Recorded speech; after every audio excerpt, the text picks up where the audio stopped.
ఎవరైతే print on demand దిగుదాం అనుకుంటున్నారో suggestion ఏంటంటే, యాక్చువల్‌గా అయితే మనం మార్కెట్‌లోకి అది రిలీజ్ చేసిన తర్వాత సక్సెస్ అవుద్దో లేదో తెలుస్తది. హ్మ్. ఇప్పుడు మనకు చాలామంది మీరు ఐటీ జాబ్స్‌లో గాని ఎక్కడైనా చూసుకుంటే రీసెర్చ్ అండ్ డెవలప్‌మెంట్ టీమ్ గాని, లేదంటే డేటా అనలిటిక్స్ టీమ్ గాని వాళ్ళకి చాలా ఎక్కువ పే చేస్తారు. ఎందుకంటే ఒక ప్రొడక్ట్ మనం చేసి దాని మీద లాస్ అవ్వడం కన్నా ముందే మనం రీసెర్చ్ డిపార్ట్‌మెంట్‌కి మనం డబ్బులు పెట్టుకుంటే మనకు సేవ్ అవుద్ది కదా అని చెప్పి డేటా అనలిస్ట్‌లని వీళ్ళందరిని హైర్ చేసుకుంటూ ఉంటారు. రీసెర్చ్ ప్రాసెస్ అనేది ఒక రోజులో వచ్చేది కాదు. ఎక్కువ టైం పడుతుంది. ప్రింట్ ఆన్ డిమాండ్‌కి సంబంధించి ఎక్స్‌క్లూజివ్‌గా కోర్సెస్ సేల్ చేస్తా ఉంటారు. అలాంటి కోర్స్ ఏదైనా తీసుకుంటే గనక అప్పుడు మీకు గైడెన్స్ రైట్ పాత్‌లో ఉంటుంది. మీరు సొంతంగా ఎక్స్‌పెరిమెంట్ చేస్తా కూర్చుంటే 1 ఇయర్‌కి గాని మీరు ఏది రైట్, ఏది రాంగ్ అనేది నేర్చుకోలేరు. బట్ అదే ఒక కోర్స్ ఏదైనా పర్చేస్ చేస్తే మీరు వాడు కోర్స్‌లో చెప్తాడు కాబట్టి 1, 2 మంత్స్‌లో మీరు నేర్చేసుకోగలుగుతారు. టైమ్ సేవ్ అవుద్ది మీకు.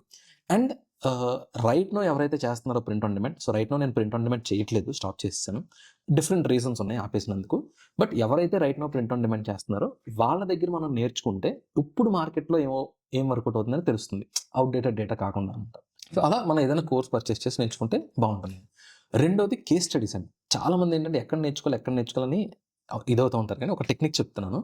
ఎప్పుడైనా సరే మనం ఏదన్నా చేద్దాం అనుకున్నప్పుడు కేస్ స్టడీస్ అనే వర్డ్‌తో మనం గూగుల్‌లో గాని, యూట్యూబ్‌లో గాని వెతికితే ఆ కేస్ స్టడీస్ వస్తాయి మనకి. వాళ్ళు ఎలా చేశారు? ఏం చేస్తున్నారు? ఎలా ప్రాఫిట్ అయ్యారు? ఏం ఏం మైనస్ అయింది? ఎక్కడ లాస్ అయ్యారు? అని కేస్ స్టడీస్ ఉంటాయి.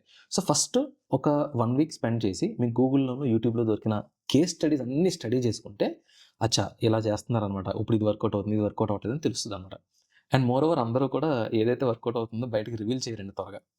మనమే ఏదో రకంగా క్యాచ్ చేసి తెలుసుకోవాల్సి ఉంటుంది.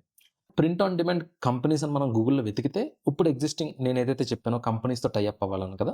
అలాంటి కంపెనీస్ ఏమేమి ఉన్నాయో మనకి లిస్ట్ ఔట్ వచ్చేస్తుంది. ఫర్ ఎగ్జాంపుల్ ప్రింట్ వెన్యూ గాని, ఇలాంటి కంపెనీస్ అన్నీ కూడా ప్రింట్ ఆన్ డిమాండ్ ఆప్షన్స్ ఇస్తున్నాయి మనకి. డైరెక్ట్‌లీ గూగుల్‌లోకి వెళ్లి ప్రింట్ ఆన్ డిమాండ్ కంపెనీస్ అంటే మనకు ఆ లిస్ట్ వచ్చేస్తది. వాళ్ళ దగ్గర సైన్ అప్ అయితే మనం బిజినెస్ స్టార్ట్ చేసుకోవచ్చు.